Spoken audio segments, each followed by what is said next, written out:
Ladies and gentlemen, welcome to the Kakasungura YouTube channel, and may God bless you to each and every one of you who is making sure that this channel is growing. There are people in this platform who are entirely committed at seeing Kakasungura growing. Ladies and gentlemen, I will never tire to thank you. Some of you have personally inboxed me, telling me, Kakasungura, we are here for you. We are not moving. If it's support, we are here to give you. Some have sent their financial support without even asking. Mtu anakuja inbox anakuambia, Kakasungura, I watched your video and I feel like I want to support you. Nipatie your M-Pesa number. And they send. I have received support from friends, especially from United States of America. Asanteni sana. I will never mention new names, but you know yourselves. May God bless you. If you want to do so, my M-Pesa number is down here, 0700-16-94444. It's down here. Ladies and gentlemen, back to the Kenyan politics. If you're watching this video for the first time, make sure you click that subscriber button. I cannot make it without you. I'm here because you are. You are because I'm here. Kama hamungekuwa, mimi singekuwa nazungumza because ningekuwa nazungumzia nani. So because you are there, I'm also here. And your support really encourages me each and every day. Ladies and gentlemen, I told you in my previous video that if there are people who are not going to finish together, it's G and the 5th President of the Republic of Kenya, William Samoei Ruto. Why? Both of them are in their own leagues. And G has started walking in the footsteps of William Ruto when he was the deputy president. William Ruto could portray himself as a separate president away from Uhuru Kenyatta. G is copying that same strategy. Ladies and gentlemen, you understand what happened when Ruto was seeking for a qualified running mate. You remember what happened in Karen? There was a meeting for several hours, until midnight. In fact, until 2 a.m. at night. But people did not still agree on who to be William Ruto's running mate. Until Ruto forced his way. And they said, if you like it or not, my running mate is DP Gachagua. That's what he told people. DP Gachagua was not picked as a running mate because the people from the mountain fronted him.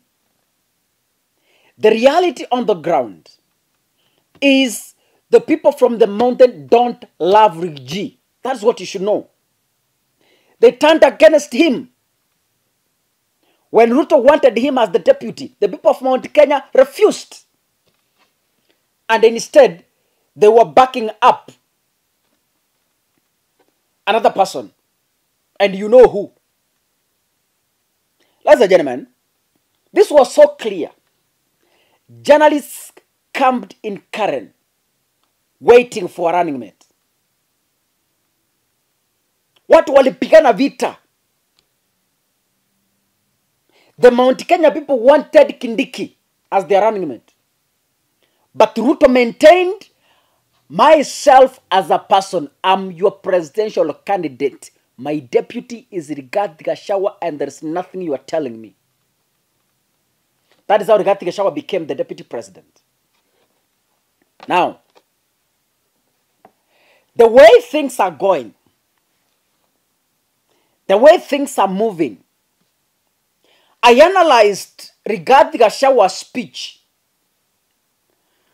during their inauguration ceremony, during their swearing-in ceremony.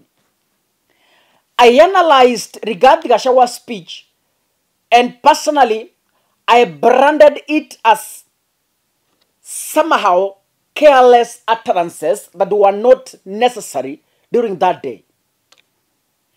I even petitioned the people around Rigathi why they did not write a formal speech. The people from Kenya Kwanza said that is how we wanted it to be. Rigathi served it the way we wanted as people of Kenya Kwanza. But then,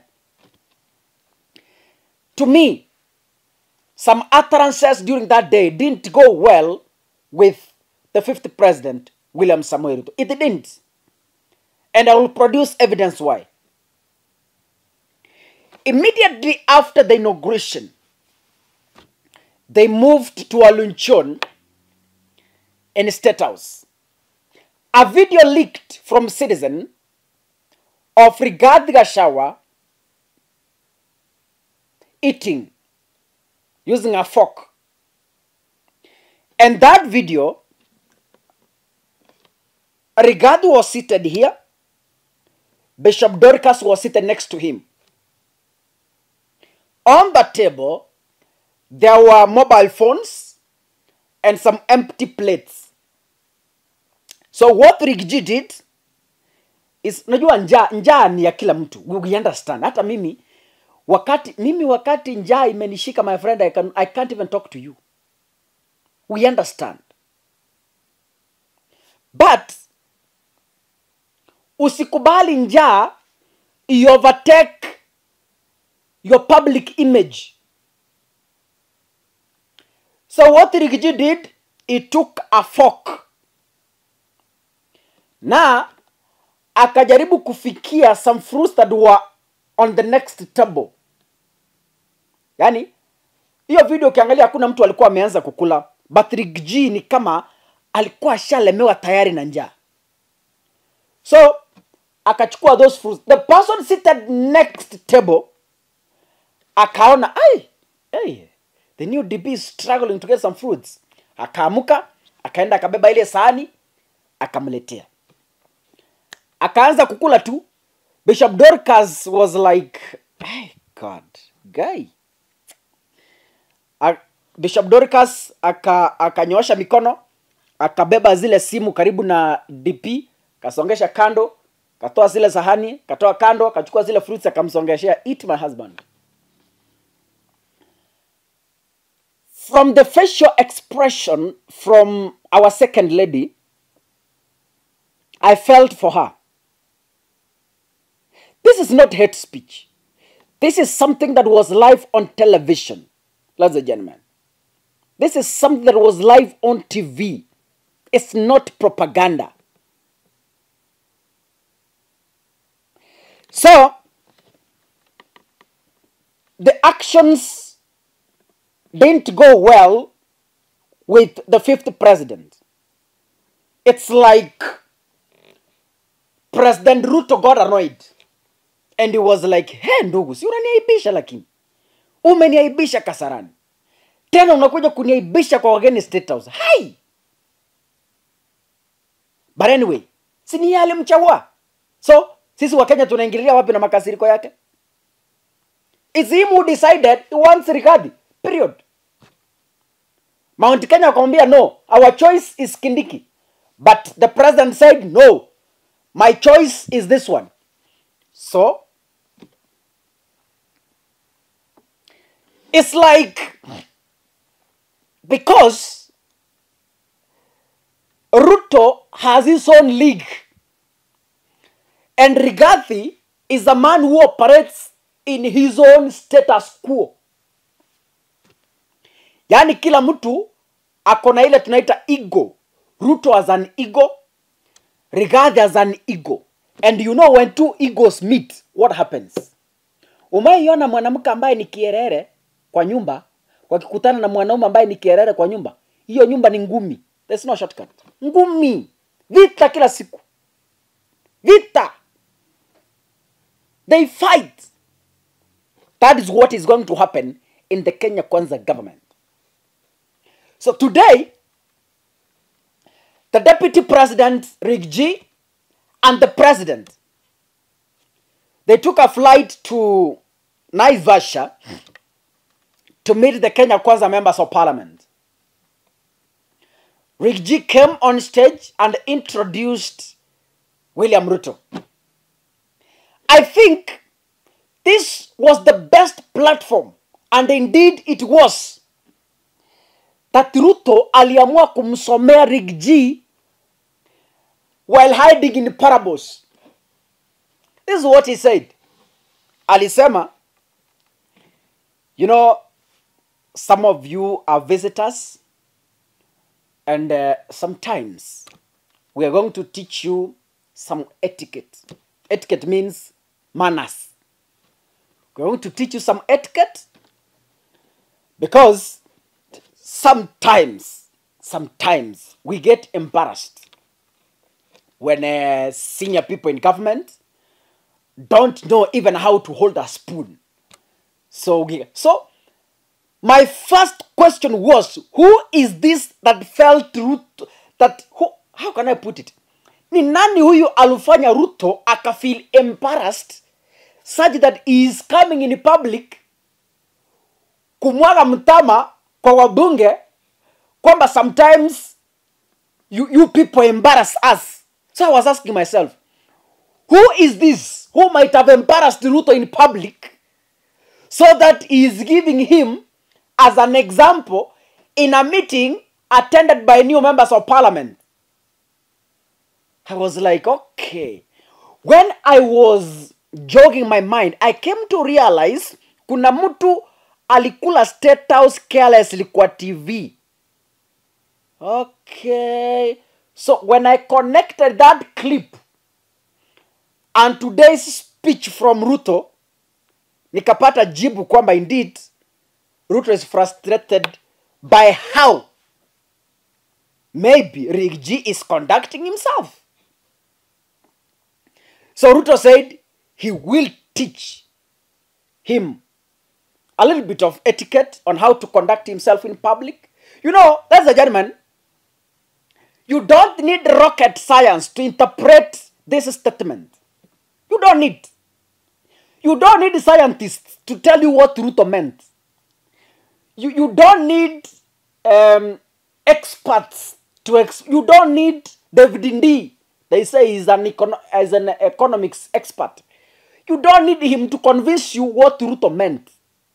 Ruto alisema, sometimes we get embarrassed when you find some senior public officers don't know how to even hold a spoon. Now, just only that statement, who is this that embarrassed Ruto somewhere that he is picking that example to come and tell members of parliament wasifanane na kama huyo mtu ambaye sometimes anawaembarrass, sometimes hata ajui kushika kijiko, anawaembarrass.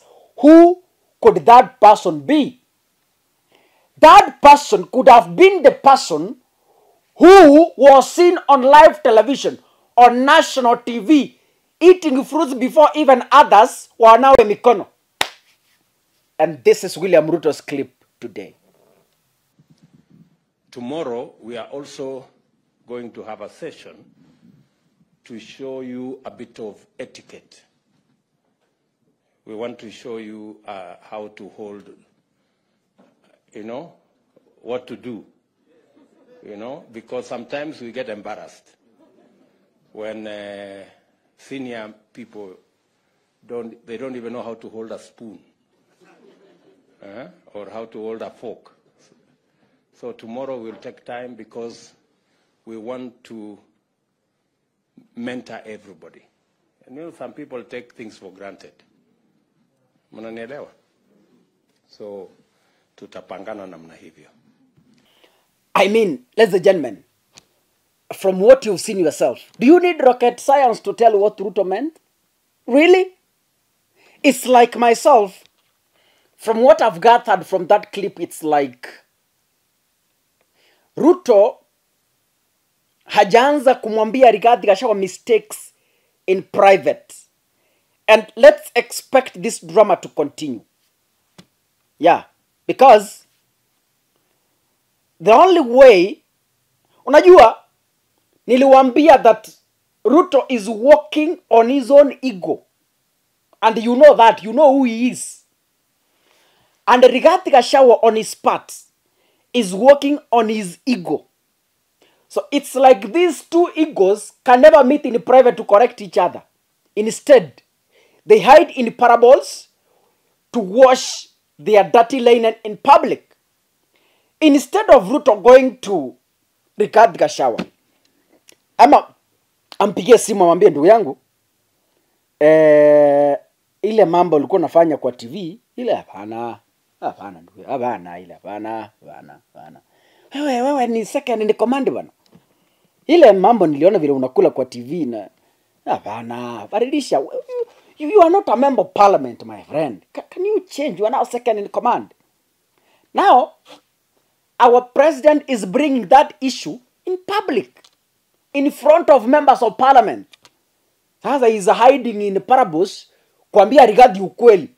You know, some of you embarrass us when you can't even, when you cannot even use a spoon professionally. You know, that was like, hey, I was like, Jesus.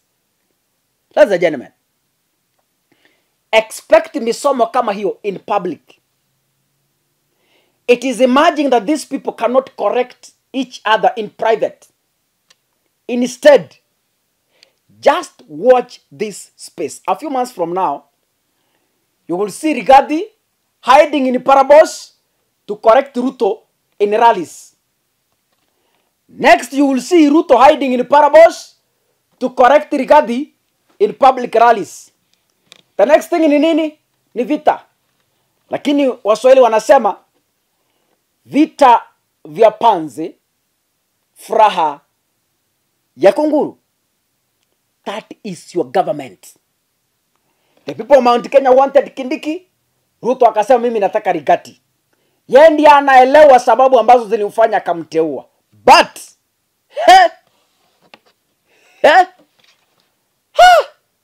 Venom. The kind of utterances I'm witnessing lately. Hey. Ladies and gentlemen, I wish you the best. Keep subscribing. Keep watching. May God bless you. Asanteni sana.